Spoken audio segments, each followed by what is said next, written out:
You've lived a great life and done well for yourself. But what mark will you leave on the world? How will you inspire future generations? Stan Miller and Katie Beth Hand have helped thousands of people answer exactly those questions. If you've ever wondered, what will be my legacy? You're in the right place. Welcome to the Your Life, Your Legacy podcast. Now, here are your hosts, Stan and Katie Beth.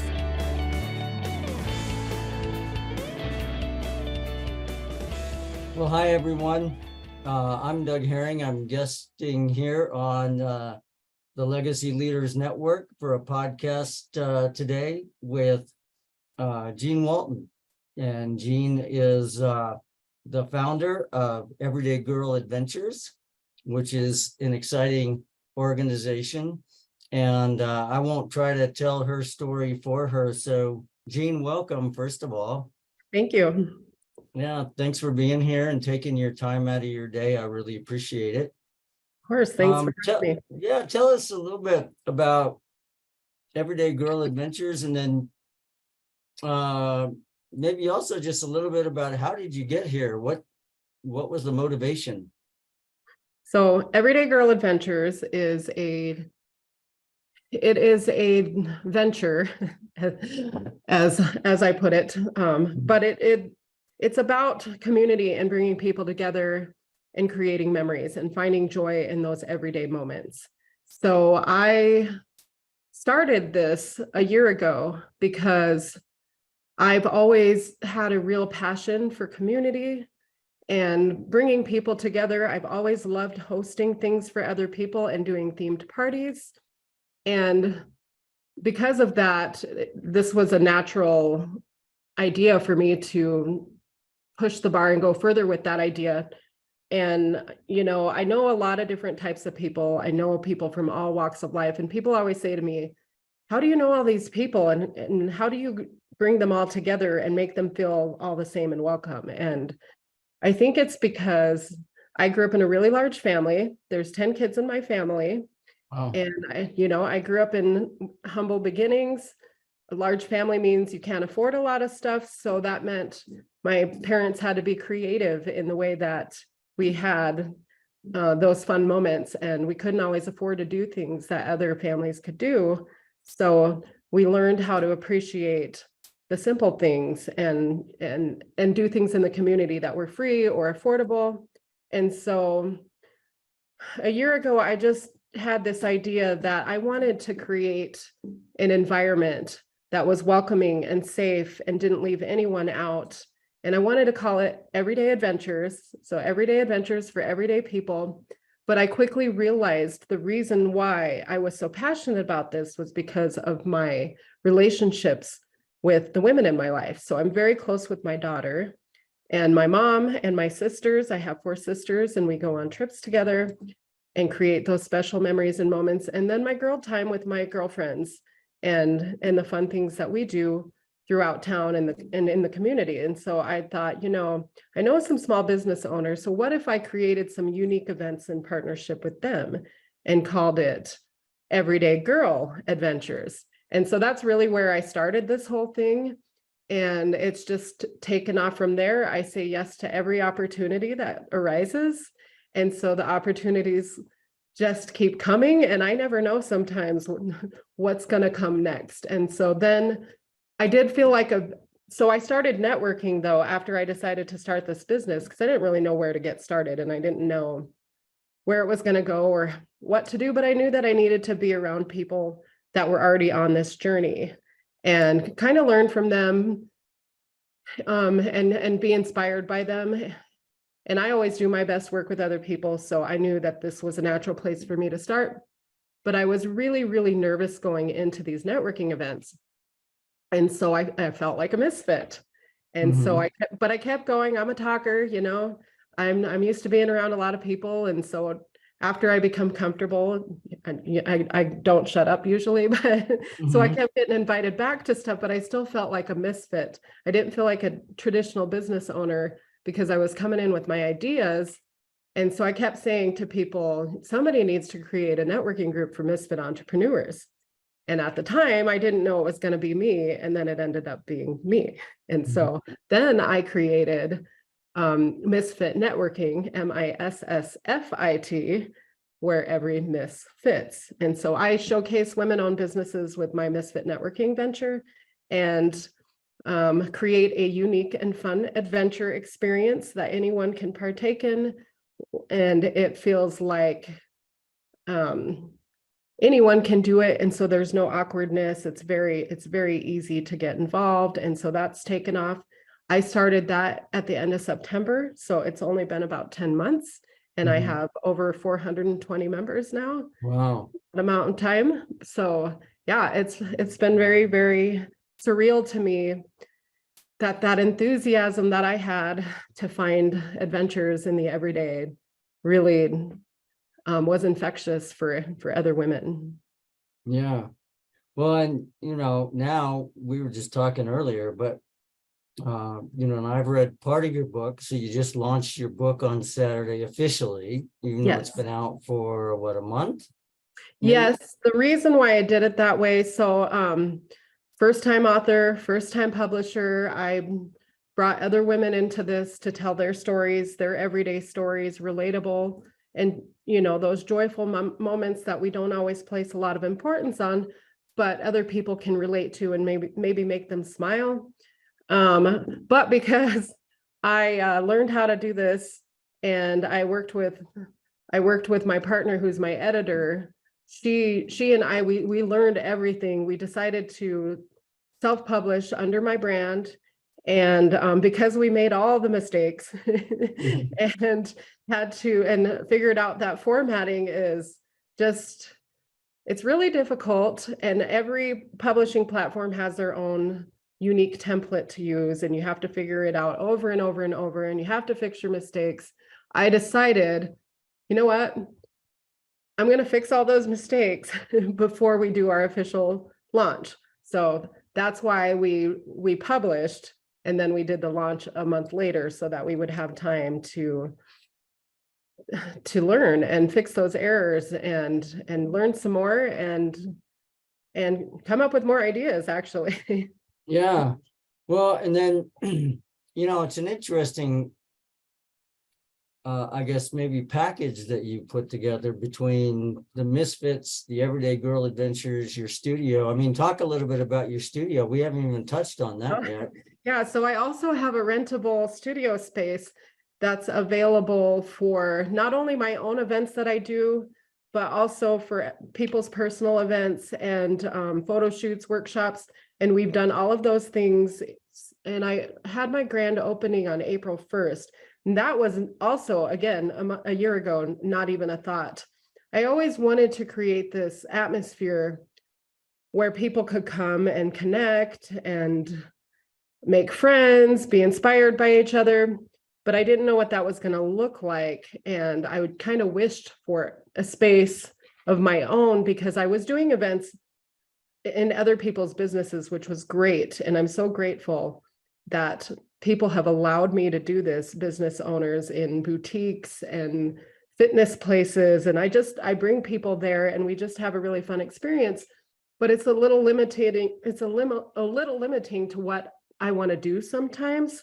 And so I kind of wished for my own space. And then weirdly enough, this space on the West Side opened up. And through one of my Misfit members, actually, she introduced me to the owner of the space, and I told her what I wanted to do with women events. And she hadn't even met me in person. She just talked to me on the phone, and she was like, you know what? I have other people looking at this space, but based on what you're saying, I would rather have you do it. And so it's yours if you want it. And so I took a little bit of time to think about it, but it just felt right. It felt like it was something I was supposed to do. And so I went in, I met her in person, and now the rest is history on that one. And that was back in December. And I designed it for a month after we got the keys on March 1st. And I had a vendor event showcasing women-owned businesses, but I knew I wanted to have my own events there. But I also run a women's social club out of it as well. Mm-hmm. So that women can come and pay a very affordable, low-cost membership, and then they can come there to my events that I host, and they can also use it for their own personal events if they're a member. And then it's also rentable to non-members as well for their own personal use. Right. So you kind of gone from 0 to 100 in a year, right? I mean, it's pretty been a much. crazy year. Yeah, and if we bring back the overarching kind of idea of legacy that we talked about earlier, that you talked about being close, for example, to your mom and your daughters. And so I wonder, anyway, I mean, how much of your mom is sort of inspired you or is kind of affecting your desire to do this? Because I guess it is pretty quick, and obviously determination. You mentioned a lot of ideas floating around earlier that are coming together. And so how much do you feel like your mom was an influence in this idea, or at least inspiring you that you could do it? My mom was absolutely a huge part of this. In fact, I credit her in almost every interview that I've done so far. And actually at the beginning of my book, in my acknowledgments, because I definitely think that she instilled this sense of adventure and spontaneousness inside of me that is definitely at the core of everything that I do. And she's always been a very happy person. And, even like finding those silver lining moments, I definitely got that from her. And so I know that. And so I've wanted, and she's always been a dreamer. And so her story is actually in my book as well.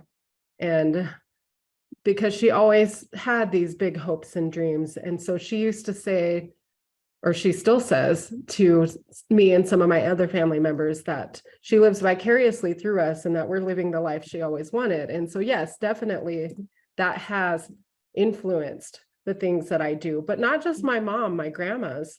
My grandmas they're both gone, but you talk about legacy. Legacy, when I think about legacy, it's two things. It can be financially, what you leave financial to your heirs.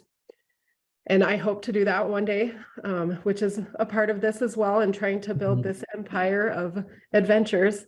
But my grandmas, what they left behind was their wisdom. And that's something I want to leave behind as well. I want to leave my mark on not only my kids, but other women especially. Yeah. And then, so, the other thing that I always like to ask people about is intentionality. So you feel like your mom did some of that and your grandmothers did that intentionally, or was that just part of their personality, that they were either adventurous or encouraging? What are your thoughts on, or maybe you could give me an example if there were some intentional things they did? Well, my grandma, I actually, I wrote a short story. It's not in this book, but I wrote a short story about how to find your superpowers as an everyday person. Oh, wow. I'll probably put that in another book, but I credited my grandma on my dad's side because she was one of those fearless women that didn't have any self-consciousness about being silly in any given moment, and sometimes to the point of embarrassing us. But what we remember now is how fearless she was. She was an independent woman in a time that it was not a good thing to be such an independent divorced woman in her time. But she pushed through those boundaries, and she really created something that's really memorable to all of the people in my family, and that's how we remember her. And then my other grandma, she was so wise. She was very sarcastic, and I definitely got that from her as well. Okay. But I do remember she always had these these things that she would say to me that were very wise, and they stuck with me for many years. Like one of the things, and I'm a pretty active person. One of the things, and I say this to people all the time, move it or lose it, because that's what Oh, my grandma would say. She was handicapped. And that was one of her main regrets, was that she felt like she wasn't active in her younger years. And so that influenced her health issues later in life. And so, but she would always make a joke out of stuff too. She was very Mm. wise, and she would give really good advice, but okay. she would joke about it. And that lightheartedness that they both had is something I've tried to emulate. Yeah. So how do you, I mean, first of all, it sounds like you had a couple of great grandmas, so that's really cool. And that's showing my age there, using the word cool, right? But yeah, so I mean, what have you learned? You know, you mentioned that you want to pass that on. So how do you think, or maybe what would your daughters say about how you're passing some of that on to them? I guess start with your point of view, and then maybe think back about what your daughters might be saying or hope to say, or you hope they say at one day. That's a Well, lot packed into one question, but I have one daughter and I have two sons, oh, interestingly. right. You know, I Okay. talk about my women connections, but I am actually very, very close with my sons as well. Okay. And they're 23, 20, and 18. My daughter's the 18-year-old.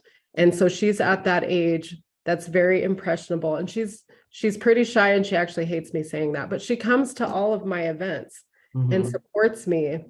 And I used to be shy just like her, and it was very, very hard for me to do those things. So I can tell already that the things that I have done and shown her through this whole process in just this year, how that has impacted her feelings about herself and how she puts herself out there. And she speaks at each of my events. I go around the room and have everybody introduce themselves, and most of them are entrepreneurs and business owners, and she's not. And she Mhm. will say that, Right. but it is giving her a sense of what to aspire to. And she talks about that. And she actually wrote a story in my book as well. And so it's about being a misunderstood Gen Z, but Uh-huh. she wrote it really well. And she's got a really good head on her shoulders, but just like most of us, she doesn't have it all figured out yet. But what I'm trying to show her is it doesn't matter how old we are, none of us do. And Mhm. so it's okay to feel that way. It's what you do and what you become after you realize what you don't know. Right. Okay. And I imagine that at some point, especially if this continues to grow the way it has, that could instill in her, I don't know, the confidence to do something similar, or to Yeah, understand your values of adventure and resilience. Adventure, I love adventure. I mean, I think that's especially for maybe kids that are shy, that adventure maybe is not something they think about a lot, or they think adventure is scary, but it doesn't have to be, right? And you can that's make right. it. And actually, she's used my words against me when she wants to do Oh, something. okay. She'll be like, "You're the one who," she's like, "Can I?" When she wanted to learn swing dance lessons after school, and she's like, Mhm. "You're the one who's always telling me to try new opportunities." And so Mhm. like she didn't give me a chance to say yes or no yet, but she was prepared for me to say no for some reason. But she was like, she had worked out an argument to say that it was an opportunity. And I always say Okay. yes to every opportunity. Okay. Yeah. So she's learning, right? Yeah. She's more like you than maybe you even realize. That's great. Yeah. Um, and then you mentioned that eventually you'd like to develop a financial legacy as well. And that's great too. I wonder, as you think about, you mentioned your network, how large it is, things like that. And, hopefully other people are seeing that too.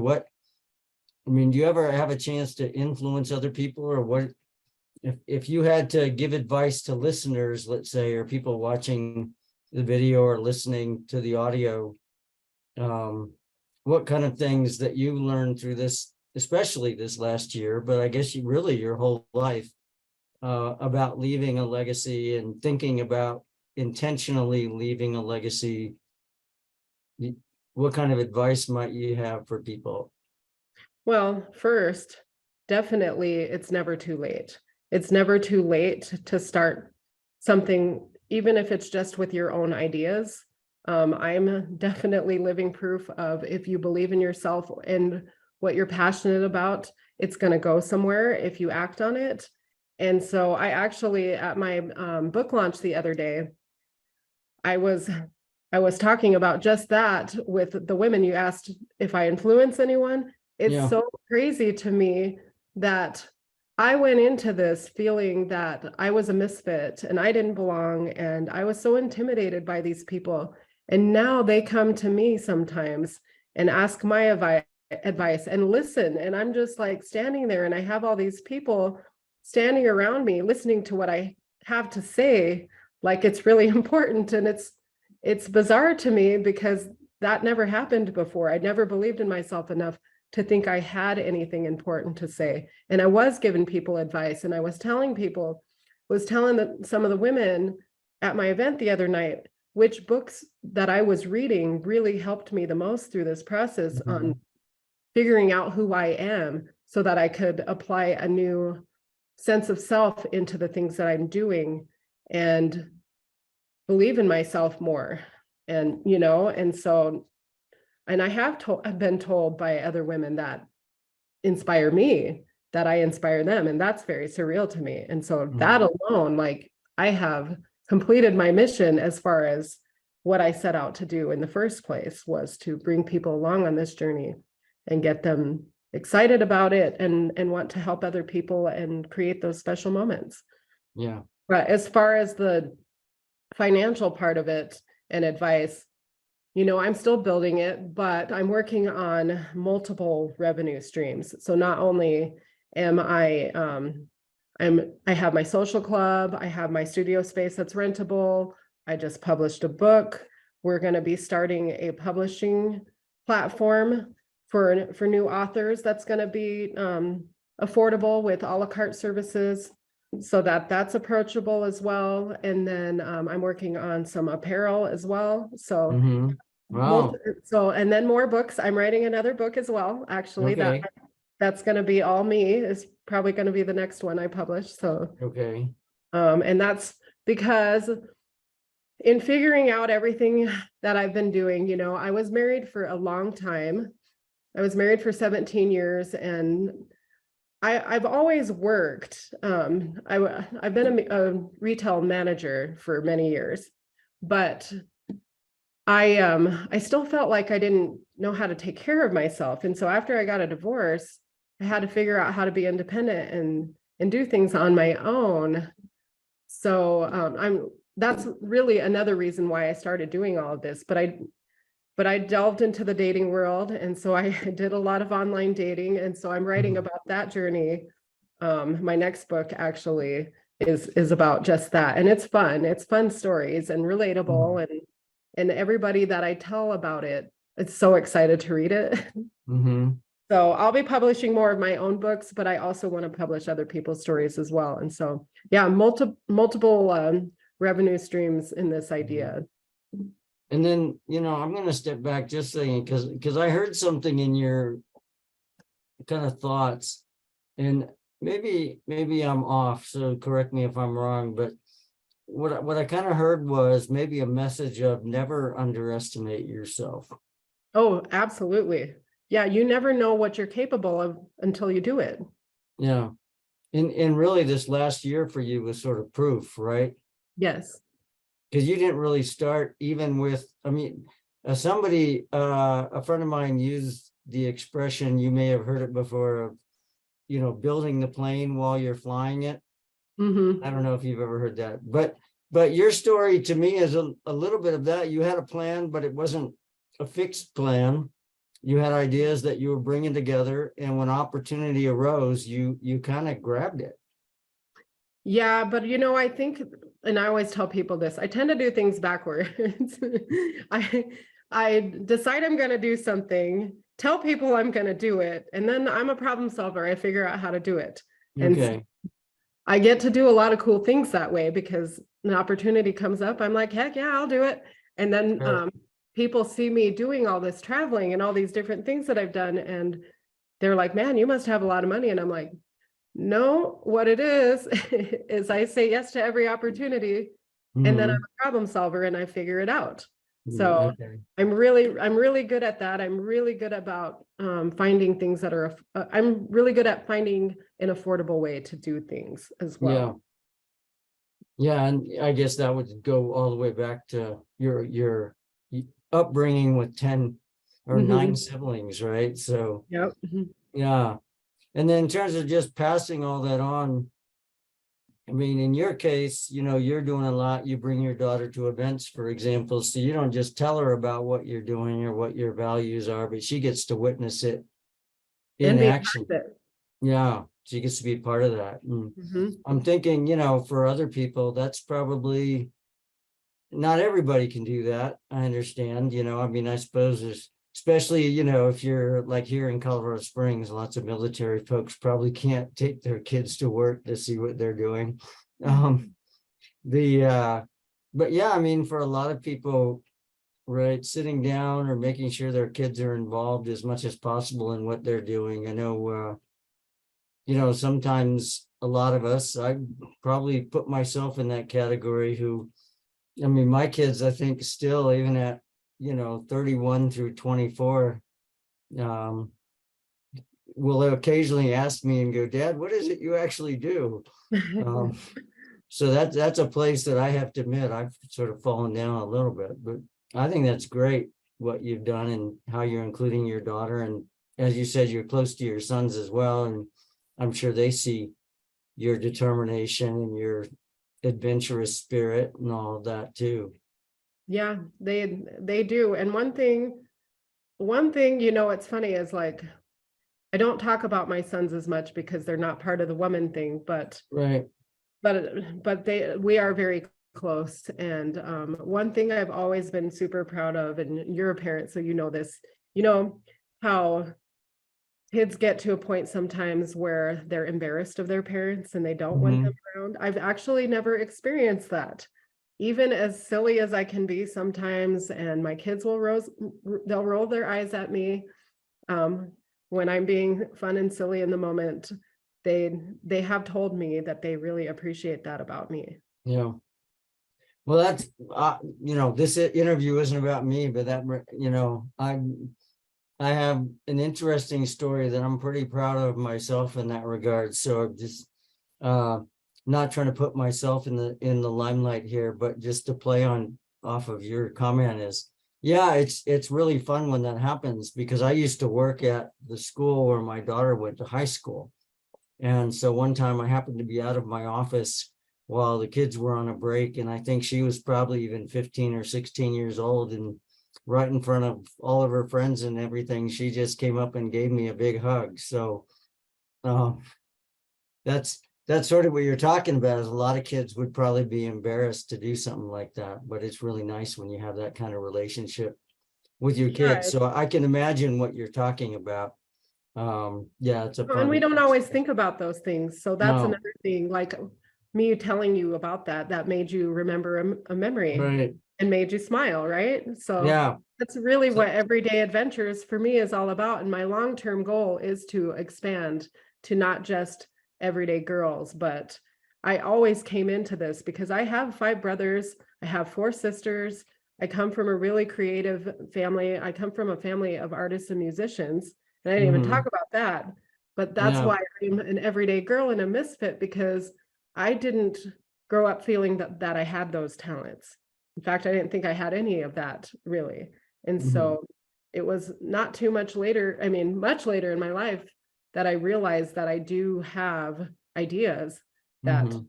are worthy of pursuing. And so, Right. And maybe but well, I don't know everybody, but certainly most people probably do, and maybe yeah, bury them or whatever. but we don't believe in ourselves, right? Right. And so that's what holds us back. Mm-hmm. Yeah, believing in yourself. Well, I'll tell you what, we're kind of out of time, but I'd like to just allow you just a second to say, you know, if there anything I didn't ask that you wanted to comment on, or we kind of ran most of things, but is there a closing thought that you might have? I think we covered pretty much everything. Okay. Really, I don't think we didn't cover anything. I just, want to leave with just, say yes to every opportunity, because you never know what dreams will come true. Right. Well, thanks. I appreciate that. Well, thanks again, Jean, for being here on the podcast. And I appreciate Stan Miller and Katie allowing me to be on here as a guest host. But again, thank you so much. And I hope you have a great rest of your day. Thanks for listening to the Your Life, Your Legacy podcast with Stan Miller and Katie Beth Hand. If you enjoyed the show, please rate, review, and subscribe on Apple Podcasts, Spotify, or wherever you get your podcasts. To find out more about Stan and Katie Beth, go to pinnaclelegacylaw.com. You can also find links in the show notes.